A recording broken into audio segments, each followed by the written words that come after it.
Gênesis 2, verso 18, diz assim: Disse mais o Senhor Deus: Não é bom que o homem esteja só, far-lhe-ei uma auxiliadora que lhe seja idônea.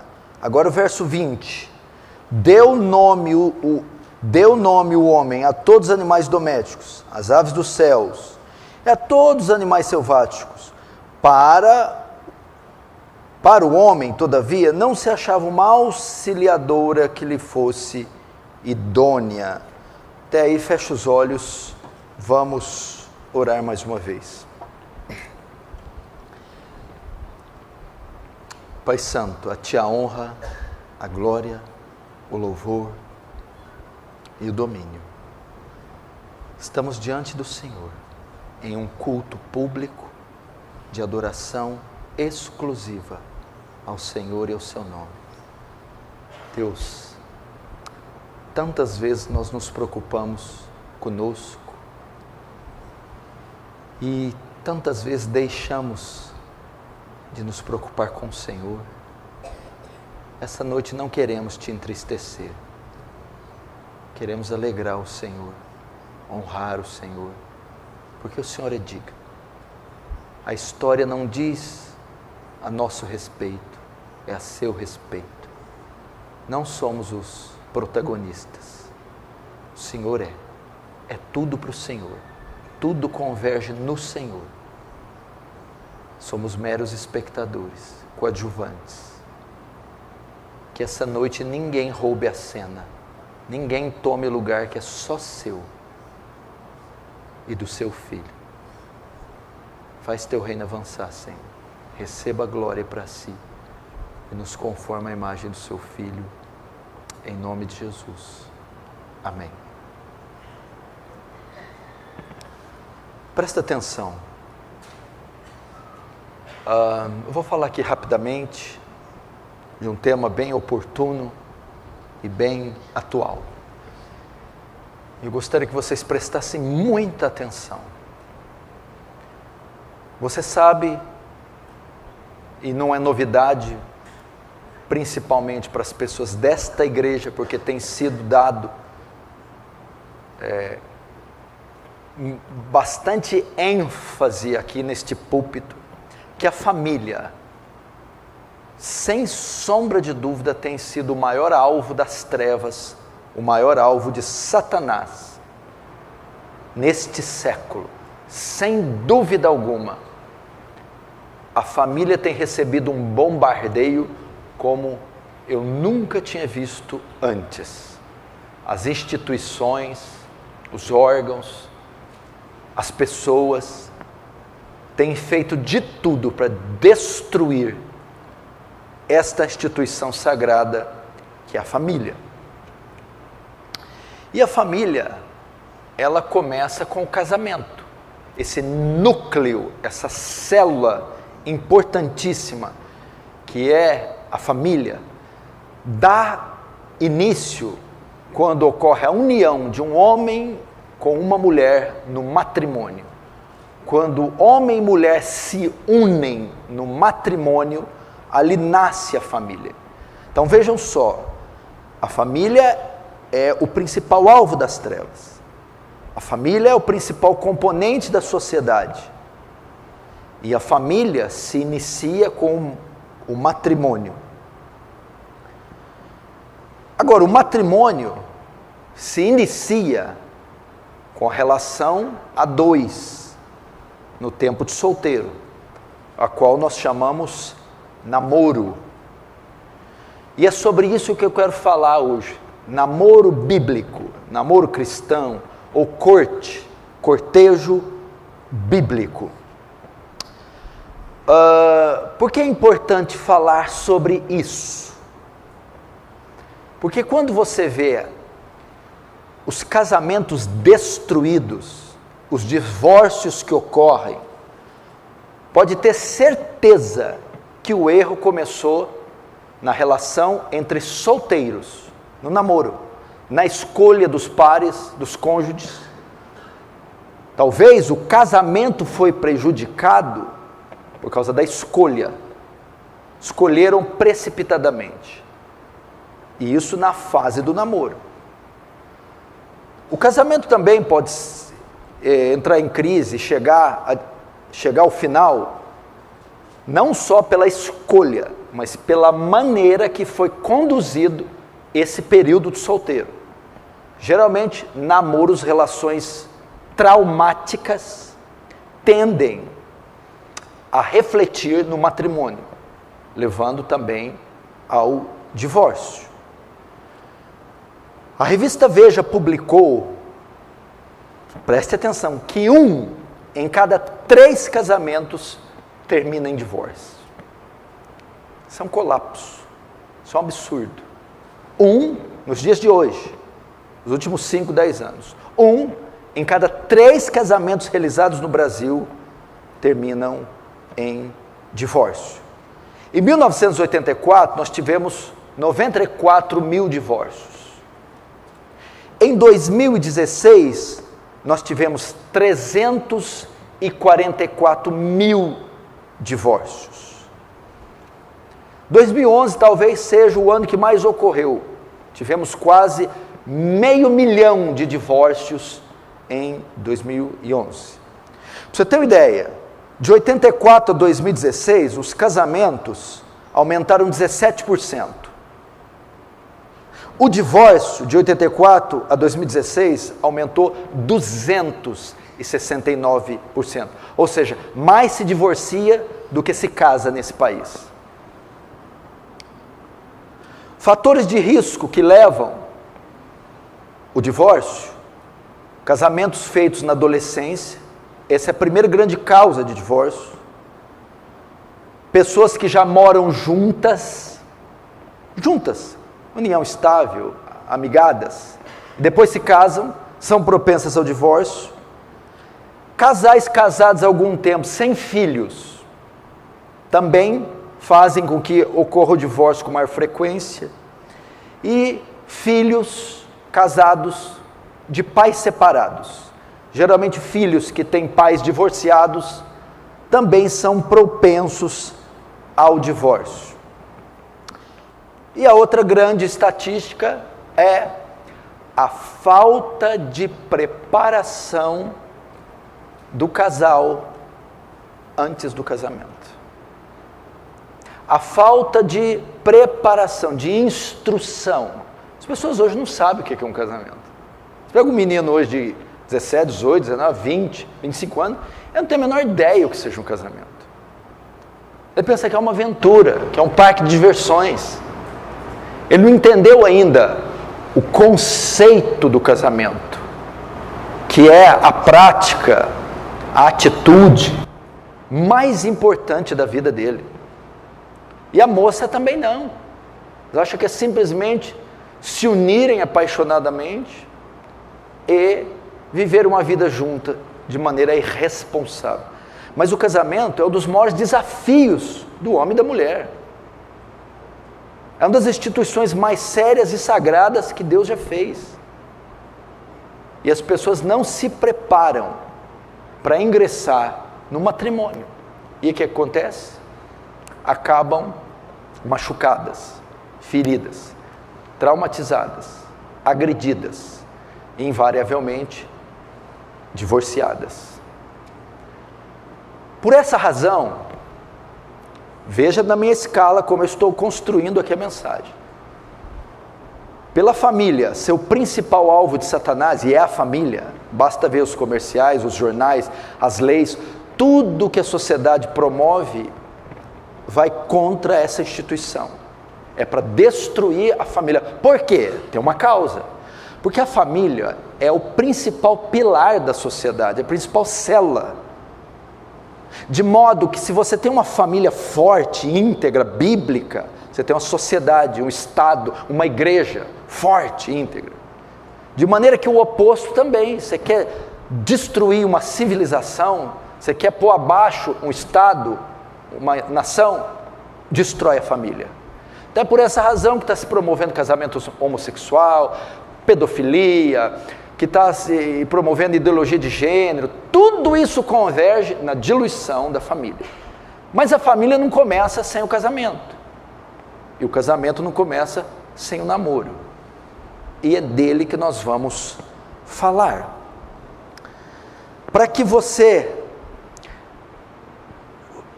tenha, porque a mensagem vai servir tanto para solteiros, quanto para casados, para viúvos, para qualquer um que tem família, porque a palavra remete à família, então ela vai ser de muito uso para pai ensinar filho, para pai usar no casamento, para mãe ensinar filha, mãe usar no casamento, etc, etc e etc.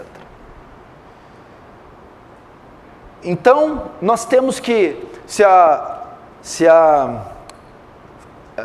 família começa no casamento e o casamento no namoro, nós temos que trabalhar então a relação dos solteiros, para que formem a família unindo-se no matrimônio, e que o matrimônio sério bíblico formem essa célula família, e então protejam a igreja, o Estado, o país.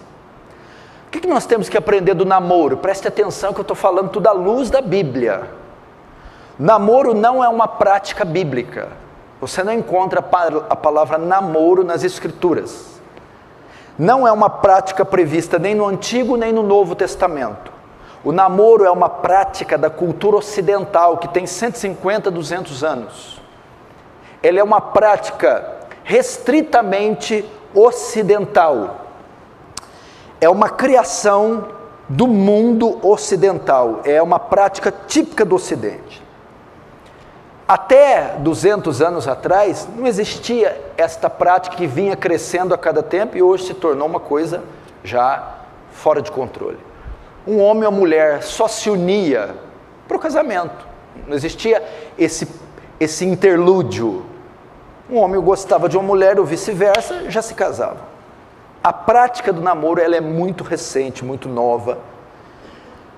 Existe o fenômeno que ocorre hoje, chamado sistema de namoro recreacional. É a prática comum, está na Malhação, está nas novelas, está no Ocidente e está em muitas partes também do Oriente. O que é o namoro recreacional? É namorar sem o compromisso de matrimônio.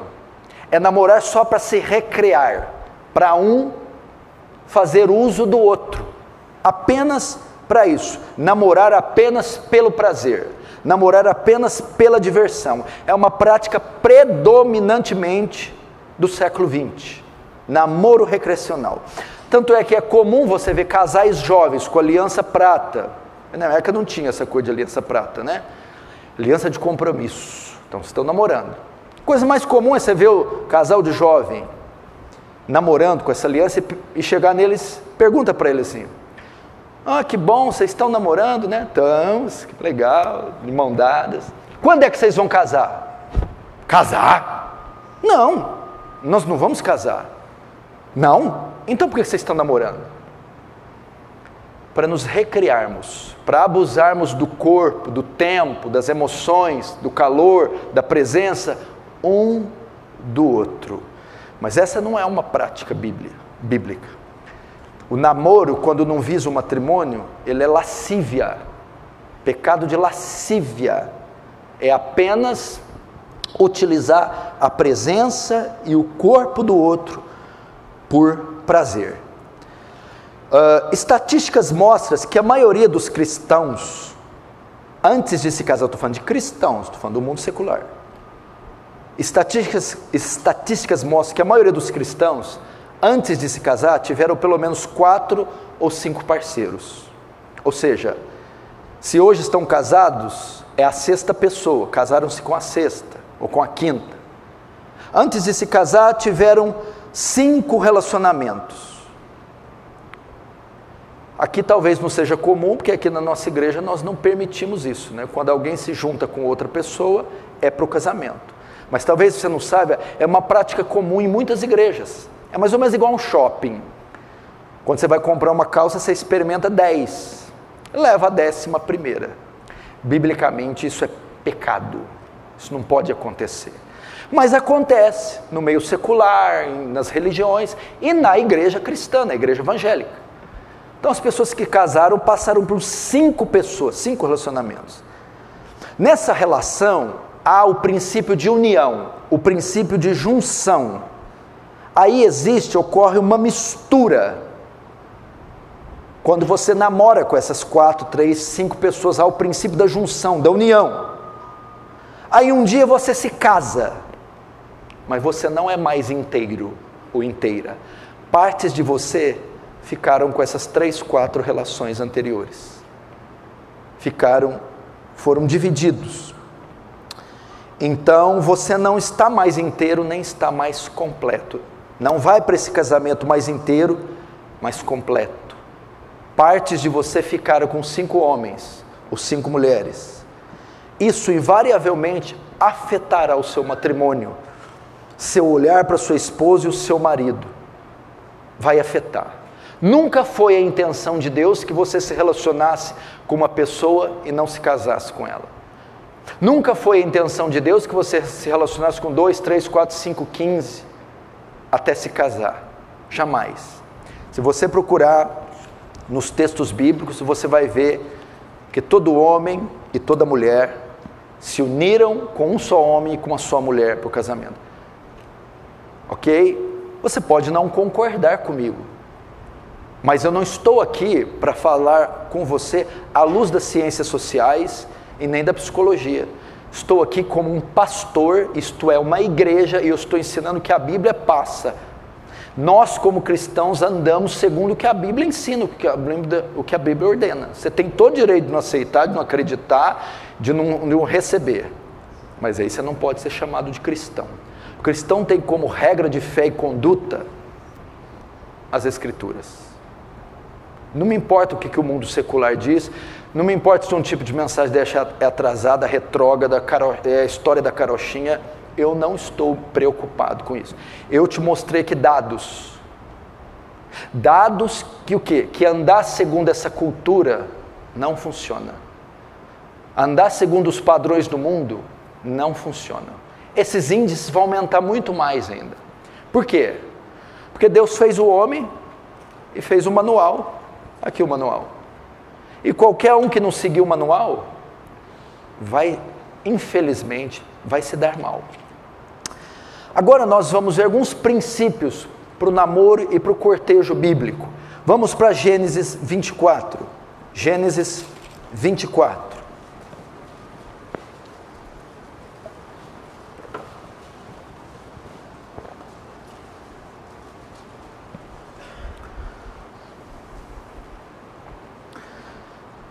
Abriu aí, olhe para cá.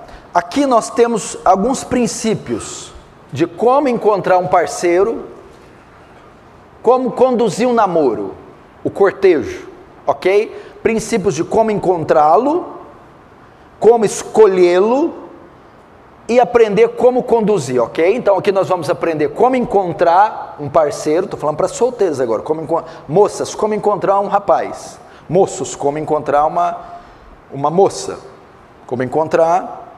como escolhê-lo, que você pode até encontrar algumas pessoas, como escolher, e como começar, como conduzir. Gênesis 24 é a história de Rebeca, solteira, e Isaac, solteiros. Eles vão se unir para o matrimônio, e ali começa a corte dos dois, como eles iniciam, como eles escolhem um ao outro, e como eles conduzem até o casamento. Nós temos aqui uma espécie de corte e de um princípio bíblico para os solteiros escolherem seus cônjuges.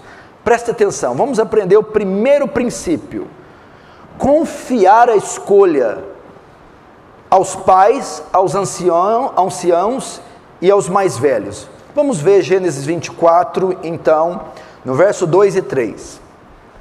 Disse Abraão ao seu mais antigo, velho, idoso, ancião, seu mais antigo servo da casa, que governava tudo o que possuía: põe a mão por baixo da minha coxa, para que eu te faça jurar pelo Senhor, Deus do céu e da terra, que não tomarás esposa para o meu filho, das filhas dos cananeus, entre os quais habito. Vamos lá, olhe para cá. Veja só, Isaac, solteiro, moço, jovem, era o filho de Abraão. Abraão confiou a Eliezer, o servo dele, um ancião da casa, a escolha de uma mulher para Isaque. Ok? Tipificando aqui o pai, tipificando uma liderança eclesiástica, tipificando um ancião da igreja. O que eu aprendo aqui? Na hora de escolher uma mulher ou um homem, não faça a escolha sozinho. Confie a escolha a um ancião, a um líder espiritual, aos seus pais. É uma escolha que não deve ser feita sozinho. Por quê? Dado a importância. Está certo que a sociedade banalizou o casamento. Casamento não vale nada aí hoje. Casamento, cara, não vale nada. Mas biblicamente é tão sagrado que Jesus disse: o que Deus uniu, casamento, o homem não separa. Então a importância do matrimônio é algo tão importante, é tão especial, que você não pode errar na escolha. Então o que você tem que fazer? Você tem que conferir a escolha a um homem ou uma mulher maduros, espirituais. Os anciãos devem participar da escolha.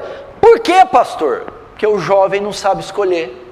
Provérbios 22:15 diz que a necessidade está ligada ao coração do jovem. Necessidade é tolice, estupidez. O jovem tem a propensão a ser tolo e ele não sabe escolher. Essa escolha do seu parceiro ou parceira tem que ser feita junto de homens e mulheres sábios, anciãos, ok? Não deve ser uma escolha feita sozinha, dado a importância do matrimônio. Existem hoje dois extremos, presta atenção, dois extremos. Os parceiros que os pais escolhem para os filhos, sem opinião do filho. Casamento arranjado. Chega o pai, o coronel, né? Coronel lá igual o Ciro Gomes, né? Com a espingarda, chega lá, você vai casar com esse, e acabou e cala a boca. Ou no Oriente Médio é comum isso. A filha vai casar, filha do sheik, do árabe, vai casar com o homem que o pai quiser. Então é um extremo. Os parceiros que os pais escolhem sem opinião dos filhos. Segundo extremo, os parceiros que os filhos escolhem sem opinião dos pais. Já chega em casa, com a mão dada. Quem é esse rapaz, minha filha? Meu namorado, pai. Estamos namorando há 6 meses já. Existem esses dois extremos. De qual lado você está, pastor? Nem de um nem de outro.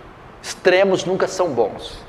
Nem o casamento 100% arranjado, se bem que esse tem mais chance de dar certo, e nem o que o adolescente de 15 anos desmiolado escolhe sozinho. O que deve acontecer? Deve haver um consenso entre as partes. O pai, os anciãos, têm autoridade de participar na escolha do namorado da filha, ou da namorada do filho. Ok? Provérbios 15:22 diz: quando não há conselhos, o cara quer tomar decisão sozinha, os planos se dispersam. Mas havendo muitos conselheiros, eles se firmam. Não tente fazer nada que a sua cabecinha dá sozinho. Não faça isso, porque está dizendo, quando não há conselhos, os planos se dispersam. Não vai dar certo. Mas havendo muitos, consulte pessoas mais sábias, inteiradas, espirituais, nessas decisõezinhas, nessas direçõezinhas, que a sua cabecinha, muitas vezes, quer tomar. Agora, veja só, era uma conversa entre Isaac e Abraão, entre Eliezer e Abraão. Por que Isaac não estava aqui? Isaac não estava participando, porque Abraão estava envolvido na questão mais importante da vida do seu filho, conseguir uma esposa para ele. Abraão enfatizava isso de tal forma, achava isso tão importante, que fez uma reunião com anciãos da casa para escolher uma esposa para Isaac. Então, o primeiro princípio, confia, escolha a pais, anciãos, líderes espirituais. Muitos jovens não vão concordar e dizer, não, meus pais não sabem escolher, eu não vou permitir, é um direito meu, eles vão escolher errado. Você acha que ele escolheu errado? Ele escolheu sua mãe, escolheu errado, escolheu teu pai. Você acha que ele não sabe escolher? Eu te garanto que o seu pai e sua mãe sabem escolher infinitamente melhor que vocês. Por que é necessário? Os jovens não têm a mesma sabedoria para escolher como um ancião. Presta atenção. Os jovens, quando escolhem uma moça e um moço, ou vão à procura de alguém, vão motivados a desejos sensuais, carnais. O homem só quer ver se é bonita, se tem curva. Nossa, olha o cabelo, o olho, a curva, a pele. Nossa, eu escolho. A escolha dele é baseada nisso, em conceitos carnais. A moça, em conceitos emocionais. Você viu? Nossa, como é romântico. Eles muitas vezes escolhem, são motivados por desejos carnais, sensuais e estúpidos. Com qual dos dois você ficaria? Com um conselho sábio, maduro de alguém que tem vida, marcas, um homem ou uma mulher experientes, ou com o conselho do adolescente? Por essa razão, a escolha deve se basear, é igual lá em casa, eu tenho 2 filhos, ai, Jesus vai voltar antes deles crescer. Aqui, ó, tá até ali, tá dormindo, Augusto, acorda aí, meu filho, tadinho. Não, pode dar um beliscão nele aí, ó. Deixa aí quietinho, vai. Não, mas vou estar lá em casa com o jornal, já vou estar bem velho, cabelo branco, óculos aqui, aquele jornal, perna cruzada. Papai, que? Imagina, cara, eu trouxe alguém para você conhecer. Ai, me livra, Senhor. Aí eu vou ser daqueles velhos dizer, não quero conhecer ninguém hoje. Estou brincando. Mas deve ser isso. Provérbios 13, 20 diz assim, ó. Jovem, anda com o sábio e se tornará sábio, mas o companheiro dos tolos será afligido. Então o jovem de cabecinha de ervilha que anda com outro de cabecinha de ervilha, vai ser afligido. Quem dá conselho para a menina 16 anos descabeceada? A outra menina 16 anos descabeceada. Não pode. Agora jovem, a menininha descabeceada, 16 anos, anda com o sábio. Você vai se tornar sábio. Quem que é o sábio? O pai dela, a mãe dela. Então meninas, garotos e rapazes, ouçam seus pais, suas mães, seus pastores. Segundo princípio para o namoro bíblico, cristão, não há provisão fora do povo de Deus. Como é que é? Não há provisão fora da casa de Deus, fora do povo de Deus, fora da igreja. Você jamais pode escolher uma pessoa do mundo, ímpia, pagã. Jamais pode escolher uma pessoa que não professe a mesma fé que você. Se não, vejamos no verso 3 e 4, veja só. Para que eu te faça jurar pelo Senhor Deus do céu e da terra, que não tomarás esposa para o meu filho das filhas dos cananeus, ímpios, gentios, pagãos, entre os quais habito, mas irás à minha parentela, a igreja, o povo de Deus, o Israel, e daí tomarás esposa para Isaque, meu filho. Até aí. Segundo princípio, para uma relação solteira bíblica e para ingressar num namoro, num casamento saudável, não há provisão fora da casa de Deus. Abraão foi claro, Eliezer, não tome nenhuma mulher para o meu filho dos cananeus, que adoram outros deuses, outros ídolos. Tem que ser da nossa terra, da nossa parentela, temente a Deus. Irmãos, pais, mães, filhos, cristão só pode se relacionar com outro cristão. Cristão só pode se casar com outro cristão. Está claro aqui, não se pode escolher lá fora. Nós devemos orar, escute pais, para que Deus proveja uma esposa para o seu filho dentro da casa dele. Pais, nós devemos orar para que Deus proveja um marido para sua filha dentro da casa dele. E Ele vai fazer. Olha os pastores, a minha vida, nós três. Tinha mais dois, né? Mas só está caindo, aleluia. Todos os outros, os três e mais dois, 5. Todos. A provisão veio dentro da casa de Deus. Ai dele se saísse também para procurar lá fora. Mas todos, a provisão veio dentro da casa de Deus.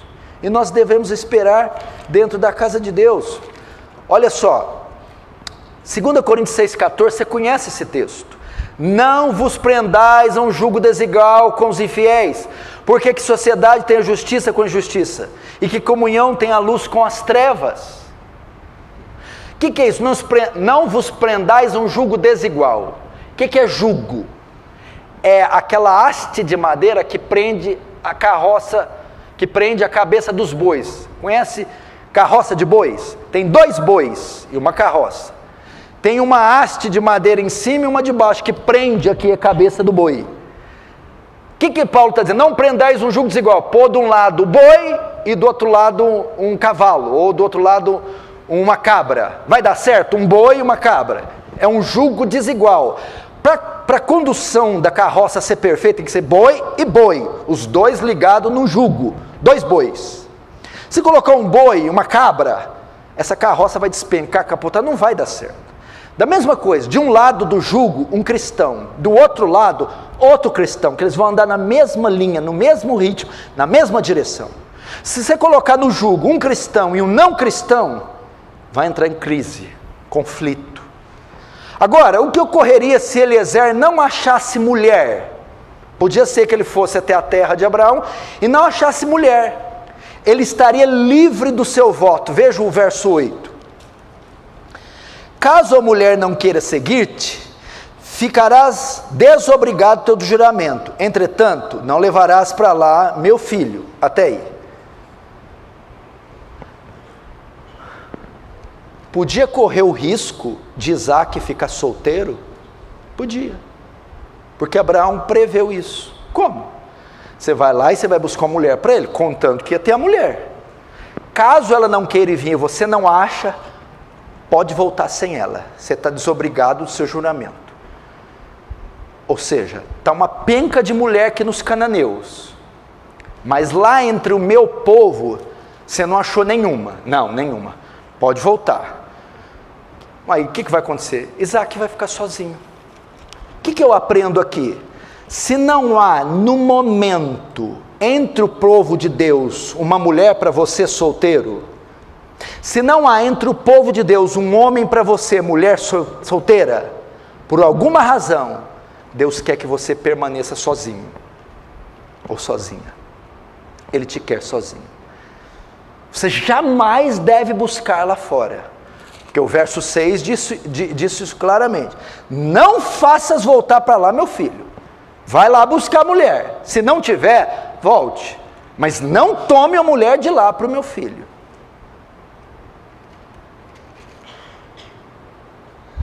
O senhor está querendo dizer que se não tem ninguém aqui na igreja, e quando eu falo igreja, não é só essa aqui, né, querido? O povo de Deus não se limita a esta comunidade. Nesta comunidade está uma parte do povo de Deus, aqui, e outras em outros lugares. Mas se no momento, num raio de 500 quilômetros, você não está achando ninguém, filho, dom do celibato te aguarda. Zoa, pastor, brinca com quem está sofrendo, pastor. Aí você já está casado, os casados tudo rindo, ó. Estou vendo um solteiro rir. Mas presta atenção. O senhor está querendo dizer que se não há entre o povo de Deus um homem, eu sou obrigado a ficar solteira? O senhor está querendo dizer que se não há entre o povo de Deus uma mulher, eu tenho que ficar solteiro? Eu não estou dizendo isso. Eu estou dizendo que pelo menos momentaneamente. Porque a coisa mais comum, não tem no povo de Deus, eu vou pegar as cananeias, as cananitas, as capetitas, né? Não tem no povo de Deus, eu vou pegar os cananeus, os capetitos. Isso é pecado, gente. Não há provisão fora da casa de Deus. Tem que estar entre os remidos, os eleitos, os circuncidados, os do pacto, os da aliança, os que temem Abraão, os que observam a lei, os que temem Moisés, os crentes em Cristo. Se não tem, por alguma maneira Deus quer que você esteja só. Talvez seja momentâneo. Por quê? Para trabalhar alguma coisa em você. Trabalhar o seu caráter, trabalhar o seu coração, santificar você. Quem sabe até preparar você. Talvez Deus está demorando, que você não está preparada para o matrimônio. Ele está te amadurecendo. Você não está preparado. Por isso que não há provisão dentro da casa de Deus. Mas não quer dizer que não possa haver. Pastor, como é que sei que eu tenho o dom de celibatário? Porque às vezes você fala, não, eu não quero esse dom, Deus. Eu não quero aí. Deus, toma esse dom. Não quero, Deus. Não é assim. Como é que eu sei que eu tenho esse dom? Primeiro, você vai ter o desejo de tê-lo. Você não vai ter interesse pelo matrimônio. Você vai achar uma coisa secundária. Não, eu consigo viver bem sozinho. Isso é um indício de quem tem o dom. Fica tranquilo, se você não tem esse desejo, é um indício que você não tem. Agora, outro cuidado, preste atenção no outro risco que muitos caem. Ah, tudo bem, eu entendi, pastor. Não pode ter uma pessoa fora da igreja. Ok. Mas eu estou gostando de um rapaz que não é da igreja, mas ele falou que vai vir, vai batizar, vai orar em língua, vai profetizar e vai estar morto. Para conquistar você, ele faz até mais, ele vira a quarta pessoa da Trindade. Quantas pessoas você já viu assim? Quantos casos? Não pode arrumar a pessoa lá fora. Tudo bem, eu trago ele. Aí a gente começa a namorar até ele batizar. Então o que acontece? A pessoa que está na igreja sozinha e depois de um certo tempo ela não consegue arrumar a provisão dentro da casa de Deus, ela se envereda de querer se aventurar lá fora. Mas ela tem temor, ela traz essa pessoa. A pessoa começa a vir, o que é a ideia dela? Eu vou me relacionar com ele, eu vou namorar, eu vou casar com esse homem, ele é ímpio. Mas depois que ele converter, ele está vindo na igreja, está lendo Bíblia, está indo dos cultos, ou vice-versa. A maioria desses casos não funciona. O camarada começa a gostar dela, para conquistar ela, ele vem para a igreja, ele lê a Bíblia, ele sapatia, ele pula, ele faz tudo. Ele impressiona ela.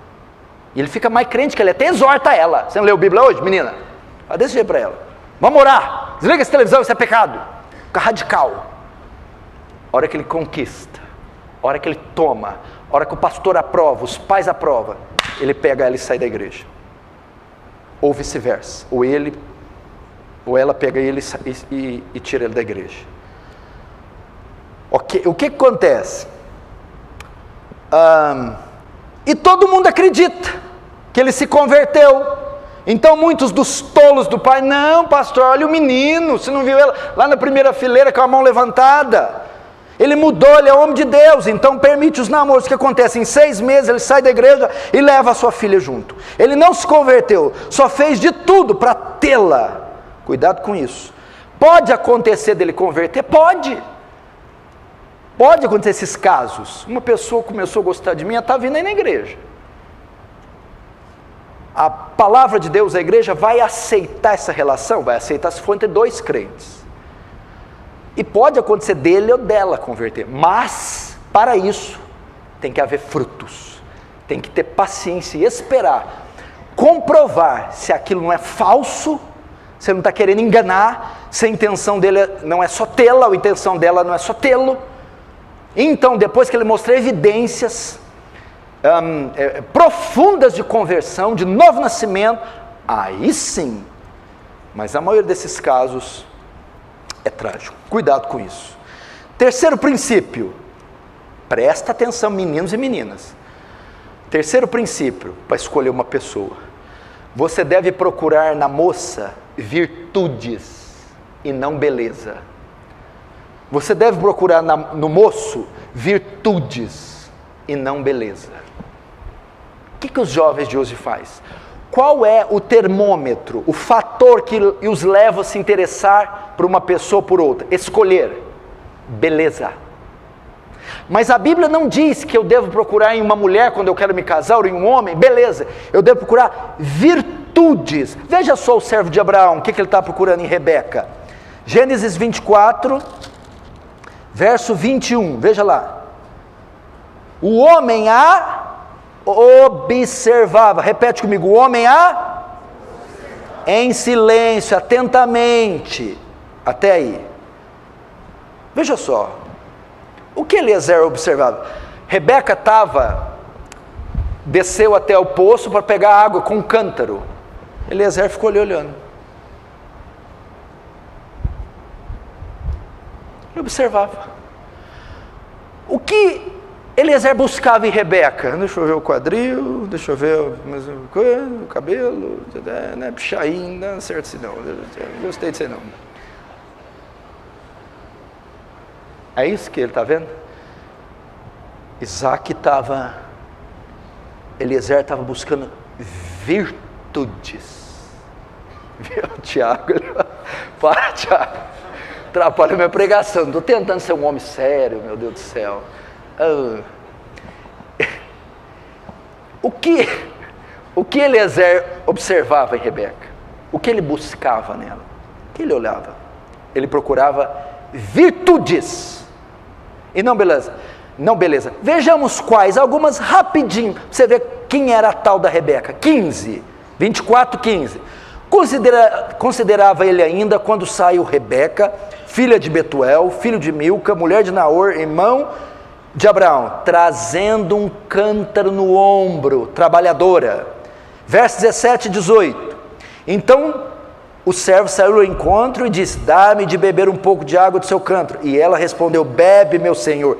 Generosa. Verso 20. E apressando-se em despejar o cântaro no bebedouro, apressando-se, diligente, esperta. Entendeu? Agora o verso 16, a melhor qualidade dela. Presta atenção, moças. A moça era muito formosa de aparência e virgem, a quem nenhum homem havia possuído. Era santa, casta, pura. Eliezer está procurando isso. Trabalhadora, diligente, esperta, inteligente, piedosa, santa. O que você deve procurar no homem? Beleza, o tamanho, os ombros, os olhos. Virtudes, qualidades, responsabilidade, maturidade, compromisso, zelo, equilíbrio, temor a Deus. O que você deve procurar numa mulher? A mesma coisa, maturidade, responsabilidade, virtudes, meu irmão, devem ser o que te faz. Esses meninos menino homem, 16, 17, 18, que muitas vezes têm mentalidade bobocas. Às vezes são bobocas, só que vê se é bonitinha. Você procurou as qualidades dessa moça? As virtudes dessa moça? Mesma coisa você, fica pensando em tamanho, fica pensando em conta bancária, fica olhando para o carro dele. Não, quero ver se ele traz marcas, virtudes, se ele tem qualidades. É isso que deve fazer você, procurar um homem ou uma mulher. Quarto princípio, para o cortejo bíblico: uma mulher jamais deve buscar ir atrás de um homem. Na relação de sexos opostos, na relação dos solteiros, nunca é uma mulher que se oferece ao homem, nunca é uma mulher que vai atrás do homem, nunca é uma mulher que chega junto no homem. Segundo a Bíblia, a mulher que procura o homem é uma mulher imoral. Provérbios 7:10. Eis que uma mulher saiu ao encontro de um homem com enfeites de prostituta e astúcias de coração.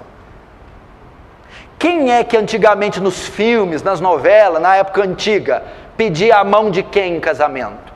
É a moça que ia até o pai do moço, eu vim pedir a mão do seu filho em casamento. Não, era o rapaz que ia até os pais e ele dava a iniciativa, a investida. Ele pedia a mão da moça em casamento, ele se oferecia para a moça e não o contrário. Rebeca, quando Eliezer chegou, não estava pensando em Isaac, não estava procurando um homem, não estava atrás disso. Estava tranquila com o seu cântaro, fazendo trabalho para o seu pai. Foi Isaac que deu a investida, que a interceptou, que a parou no seu caminho, e ele que investiu. Moças, aprendam isso. Hoje você sabe que mudou, hoje os garotos têm medo das mulheres.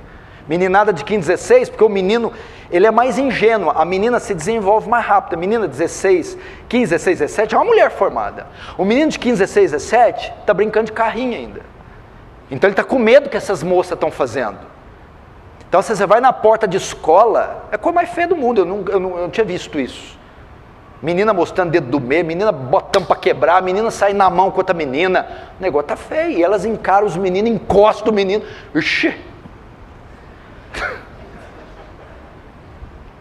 Só que isso aqui na Bíblia é chamado de mulher imoral, mulher oferecida, para você ficar mais entendido, mulher oferecida. Biblicamente é o homem que vai. O que a mulher deve fazer enquanto isso? Enquanto o homem não vem? Deve crescer em suas virtudes. Moça, gaste o seu tempo aprendendo ofícios de mulher. Tito 2, 3, 4 diz, as mulheres idosas, semelhantemente, que sejam sérias no seu viver, como convém às santas. Tá aqui para vocês, tá, mulheres idosas, não caluniadoras, fofoqueiras, né, linguarudas, não dadas a muito vinho, mas mestras do bem. Para quê? Para que ensine as mulheres mais jovens serem prudentes e amarem seus maridos e amarem seus filhos. A mulher nova não tem que estar batendo perna atrás de menino no Facebook, no Instagram, se oferecendo. Ela tem que estar junto das mais velhas para aprender ofícios de mulher. Entendeu? Quinto princípio. Antes de iniciar uma relação, conheça os seus antecedentes. Conheça os antecedentes desse rapaz, dessa moça. O que é isso? De quem que ele é filho? É crente? Como é a sua família? São bons? Hospitaleiros? São cristãos? São honestos? Vai gostando assim, não sabe? De onde sai esse sujeito? Hein? Quem fez esse sujeito? De onde sai esse sujeito? Tem que saber.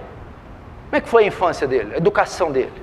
Só vê ali a propaganda. Não existe isso, é muito comum no comércio, não existe muito isso aí na mídia. O marketing da propaganda, propaganda enganosa, faz um marketing violento na marca. A marca, a propaganda é espantosa, mas o produto é uma porcaria. Sabe o que é a marca? É você conhecer só o rapaz. O produto é conhecer os antecedentes dele. De quem é filho, aonde mora, como é no trabalho, quem são seus pais, como ele é no mundo secular. Saiba os seus precedentes. Veja só, Isaac quis saber disso. Veja só lá o verso 24. Gênesis 24, 24. Veja só. Ela respondeu, sou filha de Betuel, tenho pai, filho de Milca, mãe, o qual deu à luz a Naor. Até aí. Eu sou da mesma família que vocês, eu tenho procedência, sou de uma família honrada, honesta, somos todos cristãos, é a ideia aqui. Então ela mostrou, e Abraão, Isaac queria ver as credenciais. Quem é essa mulher? Quem é seu pai? Quem é sua mãe? De onde você descende? E ela foi dizendo detalhadamente quem ele era. E o verso 25 diz, e acrescentou, temos palha e muito pasto e lugar para passar a noite. Minha família é honesta, honrada e generosa. Aí sim. Entendeu? Não foi vendo lá e já escolheu. A mesma coisa, esse moço que você está interessada, essa moça que você está interessado, esse rapaz ou essa moça, são filhos de quem? Mas por quê? Que relevância que isso tem? Primeiro, você não se casa só com a pessoa. Você vai se envolver com a família da pessoa. Segundo, olha para o pai dele, se ele for homem. Dá uma olhada no pai dele. Viu? Vai ser igualzinho. Olha para a mãe dela. Dá uma olhada na mãe. Você viu? Piripipi, vai ser igualzinha. Já conhece? Quer saber quem vai ser sua mulher? Sai um pouco com a mãe dela. Fica um pouco com a mãe dela. É assim. Vai lá ver o pai. Se o pai é truculento, é o xerox. Já sabe com quem vai casar. Segundo, veja que valores essas pessoas passaram para eles. Sei lá, o rapaz é bonito, mas a família dele, maluco. O homem lá, o pau quebra lá. Eu nunca entrei lá dentro, só fico na calçada. Não dá, você vê os gritos, se você vê. Tem que saber isso, gente. Claro que tem que saber, estuda, é formado, qual a sua graduação, suas características, quem que é o pai dessa pessoa, a mãe, é crente, quais seus precedentes, o que ele fez na infância, na adolescência, veja o histórico dessa pessoa. Por quê? Porque todas esses dados, essas características vão entrar no matrimônio, vão vir juntos no pacote. Estou dizendo para você fazer a escolha. Sexto princípio, esperar a aprovação dos pais. Pedir permissão para os pais. Participar os pais. Não pode começando assim não. Ele comunica o pedido de Abraão e tudo que Deus fez até ali. E ele espera a aprovação do pai de Rebeca. Veja só, vamos lá. Verso então de número 33. Verso de número 33. Cadê? Diante dele puseram comida, porém ele disse: não comereis enquanto não expuser o propósito que venho. Aqui venho. Labão respondeu: dize. Ele foi pedir bênção para Labão. Ele foi pedir aprovação de Labão. Ele foi explicar: eu vim, sou servo de Abraão, vim daquela terra, vim buscar uma mulher para o meu servo, para o meu senhor Isaque. Você deve esperar a aprovação da sua liderança e dos seus pais, a permissão. Participe eles. Mas você pode pensar: eu não, eles não vão aprovar, pastor. Como você sabe que eles não vão aprovar? Se você estiver fazendo algo errado, eles não vão aprovar mesmo. E nem devem aprovar.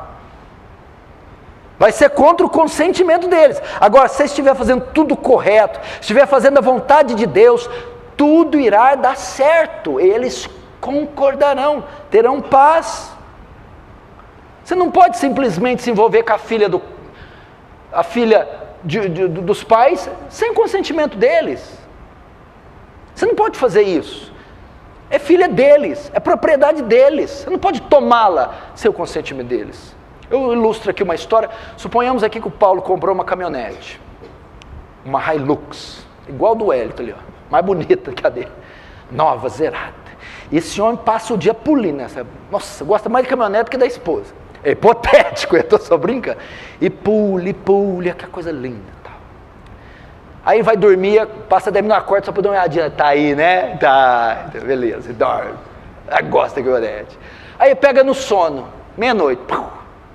Aí entra um camarada daqueles de cueca para baixo, para fora, cabelinho arrepiado, igual o Daninho fala, um catingudo, e pula o muro, e vai lá no seu chaveiro e pega a chave. Liga a caminhonete, aperta o botão do controle e vai. E sai para noitada e dá cavalo de pau. E enche ela, quantos lugares para quanto? Para 7? Põe 12. E cai cerveja, quimba de cigarro, dá cavalo de pau e risca a caminhonete. Aí a hora que dá 5h43 ele volta, bota a caminhonete lá, bota a chave. Ele vai acordar, a primeira coisa que ele vai ver é o quê? A caminhonete. A hora que ele chega, caminhonete arranhada, tudo queimado, estofado. Quem pegou minha caminhonete sem eu deixar? Vai ficar louco. Agora o camarada vai lá, depois que ele pega no sono, 1 hora. E ele vai pegar, não a caminhonete, a filha dele, 16 anos. E vai dar cavalo de pau com ela, abusar, usar ela.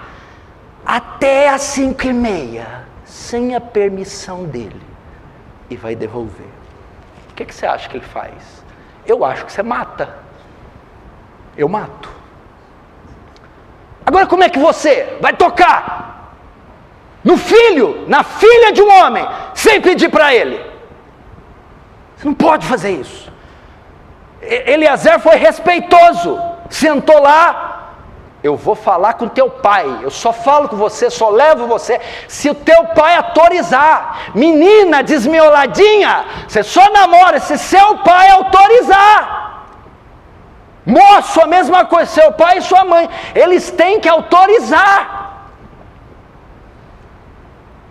E se o cara presta, se o cara vale alguma coisa, ele respeita a decisão do pai, respeita a decisão da mãe.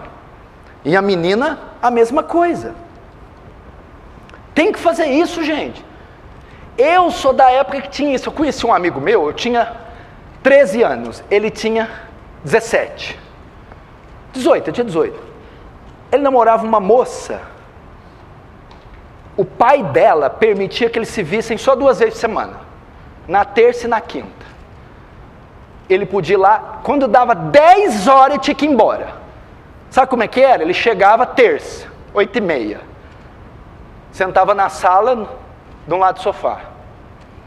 Do outro lado a namorada dele. No meio, adivinha quem? O homem com bigode daquele tamanho. Vamos ver o Cid Moreira.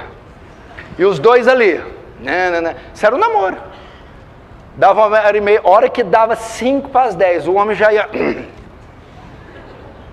Sabe o que eles faziam? Levantava, saía, dava um selinho na porta, pim, namorou. Depois fazia a mesma coisa na quinta-feira. Fez isso 2 anos, até casar. Não estou falando de crente, de Bíblia não, estou falando de padrões que a sociedade tinha há 30 anos atrás, 40 anos atrás. 7º princípio, senão a gente não sai daqui. Para a escolha do menino. Ele tem que ser temente a Deus, ele tem que honrar os seus pais.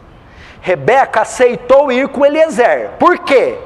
Pela história que ele contou. Rebeca viu que ele era um homem temente a Deus e que honrava os seus pais.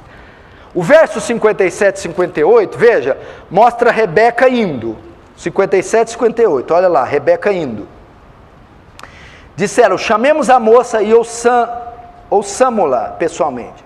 Chamaram, pois, a Rebeca e lhe perguntaram, queres ir com este homem? Ela respondeu, irei. Ela foi. Mas o que convenceu ela? O verso 42 e 46, olha a história dele. Hoje, pois, cheguei à fonte e disse comigo, Senhor Deus do meu senhor Abraão, se me levas a bom termo a jornada em que sigo, eis-me agora junto à fonte de água. A moça que sair para tirar água, a quem eu disser, dá-me um pouco de água do cântaro, e ela responder-me, bebe, e também tirar água dos meus camelos, seja essa mulher que o Senhor designou para o meu filho. Até aí. Quando Eliezer contou essa história para Rebeca, esse é meu marido, eu quero esse cara aí, porque esse homem é temente a Deus, ele honra pai e mãe, eu quero esse aí. Esse é o 7º, talvez o mais importante princípio. Essa moça que você está interessado, esse moço que você está interessada, teme a Deus, ama a Deus, tem como Deus o seu objeto de temor. Se não, esquece. É um homem que tem a palavra de Deus nos lábios, é um homem de oração, é um homem santo, é uma mulher santa, bíblica, é fuxiqueira, intrigueira, sensual, carnal, teme a Deus. Rebeca não se conteve, Rebeca se dobrou ao ver a história do homem. Que isso? Esse homem veio falando com Deus, pediu um sinal para Deus. Que isso? Ela ficou encantada com o temor. Esse deve ser o principal fator de você interessar por alguém, moça. Não importa se é rico, se é diplomado, não importa a beleza, não importa se tem músculos. Teme a Deus, tem Deus em alta conta, ama a Deus acima de todas as coisas. É isso que vai segurar o casamento, é isso que vai fazer durar 10, 20, 30, 60 anos, é isso. A mesma coisa, jovem. O que essa moça tem para oferecer? Só batom? Só maquiagem? Não! É uma mulher cristã, é uma mulher de princípios e valores, é uma mulher piedosa, é uma mulher que ama a Deus mais que você, que tem a Deus acima de você. Esse é o fator principal. E segundo, escute isso aqui, escuta. E para as mães que estão aí, pais também. Esse rapaz que gosta da sua filha aí, honra os pais dele? Eles honram pai e mãe? Porque eu vou te dizer, se ele não honra o pai e a mãe, não vai honrar a tua filha. Porque a casa é uma escola de como vai ser o casamento. Se esse cara não honra a autoridade, não respeita a autoridade, não honra o pai e mãe, não vai honrar tua filha, não vai honrar teu filho, não vai honrar você. Você quer ver, moça, como esse rapaz vai te tratar? Como ele trata a mãe dele? Ele vai tratar você da mesma maneira que ele trata a mãe dele. Como ele trata o pai dele?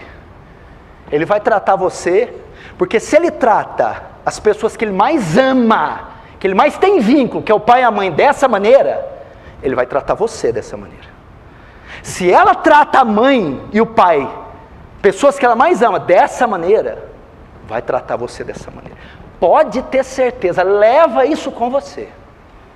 Se ele não sabe respeitar as autoridades que Deus impôs sobre ele, que são os pais, tampouco vai respeitar você. Isaac respeitava o pai, deixou a escolha na mão do pai, era um homem santo, temia a Deus e honrava os seus pais. Se o jovem não honra os pais, fuja deles. Ele não honrará a Deus e não honrará você. Quem fez isso na Bíblia? Sansão. Sansão não honrava os pais, nem honrava a Deus. As relações de Sansão foram uma tragédia. Ok? Meninas, escute isso aqui. Se você se interessa por um rapaz pela aparência ou outra coisa, mas ele cheira mal, não faz a barba direito, é preguiçoso, é mole com algumas tarefas, aí você está pensando, não pastor, depois ele melhora. Eu vou dizer para você, ele vai piorar 10 vezes, porque isso que você está vendo é o melhor dele. Sabe por que é o melhor dele? Porque está fazendo isso para te agradar. E para te agradar ele cheira mal, é mole e é preguiçoso. Quando ele casar, esse ruim dele vai piorar muito. Presta atenção nisso. Não sabe ter nem higiene pessoal, isso é o melhor dele, ele está tentando te conquistar e chega com essas falhas. Quando te conquistar, nem isso fará, será um monstro. Ai, mas ele é tão espiritual, temente a Deus, bonito aqui na igreja. Todo mundo é espiritual. Na sua frente, ele ou ela sempre serão espirituais. Preste muita atenção nisso. Amém? Pergunte para o pastor sobre ele, a moça. Qual a relação dele com a liderança da igreja? Qual a relação dele, os vínculos dele com a igreja? Ele é obediente, submisso, responsável? 1 Pedro 5,5. Ele nunca será com você o que ele é na verdade. Fale com os pais dele, conheça ele, vida pessoal, como lida com o dinheiro, a comunhão que ele tem com Deus. Você se apaixonou só pelo que viu na igreja? Talvez nem crente seja. Amém? Oitavo princípio, estou terminando, não fique nervoso. E não olhe no relógio. Cada vez que você olhar, eu vou acrescentar 15 minutos na mensagem. Já foi 2 irmãos que olharam, é mais meia hora. Oitavo princípio, não precisa ter intimidade com a namorada. Versos 57 e 58. Vamos lá ver. Olha lá.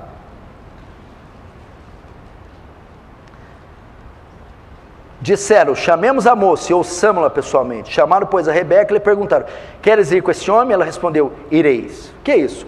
Rebeca foi, Rebeca se casou, Rebeca possuiu Isaac, Isaac possuiu Rebeca, sem que tivessem intimidade antes, relações sexuais. O mundo diz que deve se conhecer antes, que deve se ter relação íntima, que deve se experimentar. Ok? Vejam como estão os que se experimentaram. Nós não podemos fazer isso. Eles não precisaram se conhecer intimamente para casar. Sexo fora do matrimônio, ou melhor, o sexo antes do matrimônio é fornicação, Pecado entre dois solteiros. Por que é pecado? Porque antes de casar são dois. De modo que se um se tocar, violam um ao outro. Quando se casam, não são dois. São dois que se tornam um. Então o sexo é permitido, porque há uma união mística. Então não precisa haver intimidade com a namorada ou com o namorado no momento do cortejo. Sozinhos jamais, a Bíblia diz, foge de toda aparência do mal. 1 Tessalonicenses 5:22, está no quarto sozinho, no carro sozinho, em ambientes propícios a uma queda, em ambientes propícios ao pecado, você não pode fazer, porque isso destrói casamento, destrói matrimônio, vem gravidez indesejada, escândalo para a igreja, vergonha para a família, culpa, um caos, traumas que depois não se reverte. Então, se você estiver num carro sozinho com o sexo oposto, vou te dar uma dica assim, menino, você só fica com alguém do sexo oposto se for sua tataravó. Ela você pode ficar sozinho com ela, não oferece nenhum perigo. Não pode. Pastor, mas eu confio no meu filho, eu não confio nem em mim. Você confia em você? Você confia se trancar você com uma mulher sensual, você não vai fazer nada? Não, a gente tem que evitar isso. Toques íntimos, 1 Tessalonicenses 4:4, que cada um saiba possuir o próprio corpo em santificação e honra, não com desejo de lascívia, como os gentios que não conhecem a Deus, e que nessa matéria ninguém ofenda nem defraude o seu irmão, porque o Senhor é contra todas estas coisas, como antes vos avisamos e testificamos claramente, Ele é vingador. Não defraudar um ao outro é o quê? Presta atenção. É não ativar o desejo sexual na pessoa que não pode ser legitimamente saciado. Isso é defraudar, isso é lascívia. Eu estimular o desejo sexual no sexo oposto, sem que eu possa satisfazer legitimamente. É carícia, ficar junto e fazer aquela coisa toda, e eu estou provocando, porque veja só, quando o homem e a mulher se tocam e começam a ter carícias, o corpo se prepara quimicamente para a relação sexual. E me fala, os solteiros que estão ali se tocando, vão poder ter relação sexual? Não, mas eles estão estimulando com os toques, fazendo o corpo se preparar para a relação que não pode ser legitimamente executada, saciada. Então torna-se pecado de lascívia ou de incontinência.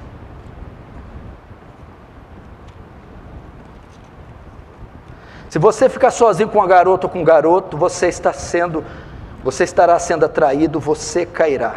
A Bíblia manda lutar contra o diabo, enfrentá-lo, mas no caso da carne, a Bíblia manda correr. Está terminando. 9. Quanto tempo eu devo esperar para me casar? O mínimo possível. O mínimo possível. No verso 55 e 56, vamos ver quanto tempo Rebeca esperou. Veja só. Mas o irmão e a mãe da moça disseram, fique ela ainda conosco alguns dias, pelo menos 10 dias, depois irá. Ele, porém, lhe disse, não me detenhais, pois o Senhor me tem levado a bom termo na jornada. Até aí. Sabe quanto tempo durou para Rebeca ir? Foi no mesmo dia. No mesmo dia. Quanto tempo eu devo esperar para me casar quando eu começo o namoro? O mínimo possível. Se você tem condições, case. A mulher quer acabar de estudar, a mulher fica assim, não posso casar porque estou estudando. Estudando para quê? Você vai ser presidente da república? Ah, então você está trabalhando para ser a provedora. Não é você que é a provedora. O provedor é o homem. Você tem que trabalhar para ser mãe. Você tem que trabalhar para ser esposa, para cuidar do seu lar. Então, eu não posso casar agora por quê? Porque eu estou terminando a minha faculdade. Termina a faculdade agora. Não posso porque eu estou terminando o meu mestrado. Ah, tá. Depois, não posso porque agora estou fazendo o meu doutorado. Agora é casa. Não, agora é o meu pós-doc. Mas o que é isso? Vai ser a primeira-ministra do Brasil? Né? Então, a mulher acaba de estudar, ela está trabalhando para ser provedora ou esposa. Você pergunta, onde vou morar? O que vou comer? Por isso, antes de pensar em uma mulher, você já deve estar trabalhando, juntando dinheiro, poupando. Se faz o contrário, se gasta coisas como menino, nem olhe para uma moça. Você não tem postura de menino, de homem. Se você já não é um responsável, nem olhe para uma moça. Ok? Então, demore o mínimo possível. Se você já tem condições espirituais, emocionais e financeiras, conhecendo a moça, conhecendo o rapaz e as famílias, pode se casar. É claro que vai ter um tempo por causa da condição, né? 10º e último. O namoro só pode ocorrer visando o matrimônio. O namoro só pode ocorrer visando o matrimônio. Depois que eu citei esses 9 princípios, invariavelmente vem a pergunta: quando é que eu posso pensar em me relacionar com uma mulher? Quando é que eu posso pensar em me relacionar com um homem? Começar a corte, o namoro, o cortejo. Vamos lá. Você está aqui pensando, pastor, eu tenho tanta idade, tenho 13, 14, 15, 16, 18, 19, 20. Quando é que eu posso iniciar a relação solteira, o namoro? O 10º princípio é que o namoro só pode ser iniciado, só pode ocorrer, se ele tem como fim o matrimônio. Biblicamente, um homem só junta com a mulher se eles pensarem no casamento, ok? Então, só se permite o namoro se este tem como fim o casamento. Então, se o namoro só pode ser permitido se ele for terminar no casamento, quando é que eu posso namorar? Quando você tiver condições de casar. É isso.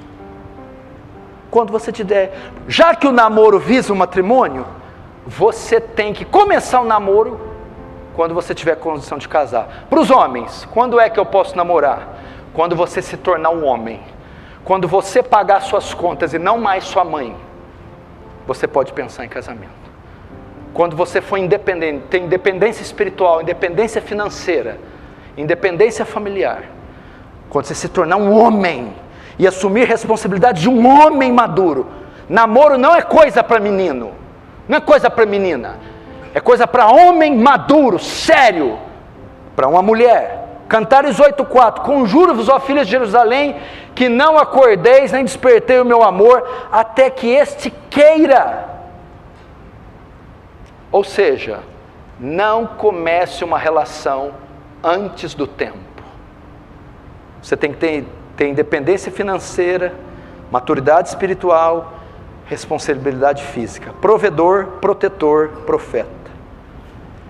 O que acontece hoje? Um menino de 16 anos quer namorar, quer assumir uma mulher, mas ele não tem nada de homem, ele não é homem. E ele quer um relacionamento com sexo oposto. Sabe o que acontece com os homens hoje? Eles querem a prática de um homem namorar, casar, sem ter a responsabilidade de um homem. Só querem se divertir.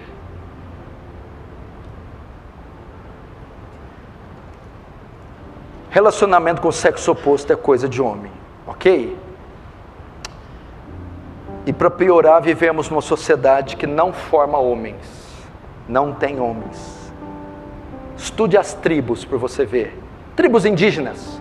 O rapazinho, quando ia assumir uma mulher, uma família, ele era treinado desde criança a ser independente, a caçar e até matar. Então ele era treinado para assumir uma mulher e filhos. Ou seja, desde pequeno era formado, ele era treinado para ser um homem. Casamento não é coisa de pirralho, coisa de homem, maduro, responsável. Então quando esse homem reunir todas essas características, moça, pode pensar em se casar com ele. Quando esse menino reunir todas essas características, homem, pode se casar com ela. Fim, vamos ver o casamento. 67. Isaque conduziu-a até a tenda de Sara, mãe dele, e tomou Rebeca, e esta lhe foi por mulher. Ele a amou assim. Ele amou. Assim, foi Isaque consolado depois da morte de sua mãe. Aqui ocorre o matrimônio. Veja só. Rebeca foi a única mulher de Isaque, a mulher da vida dele, a grande paixão. Eles se casaram. Isaque foi o único homem de Rebeca, o homem da vida dela, a grande paixão. Então eles se casaram, um casamento que durou o resto da vida. Dali descendeu-se o quê? Jacó e as 12 tribos de onde veio o Messias, desse casamento bíblico santo. Pais, se atentem para esses princípios. Filhos, se atentem para esses princípios e apliquem nas suas vidas. Amém? Feche os olhos, curva a cabeça.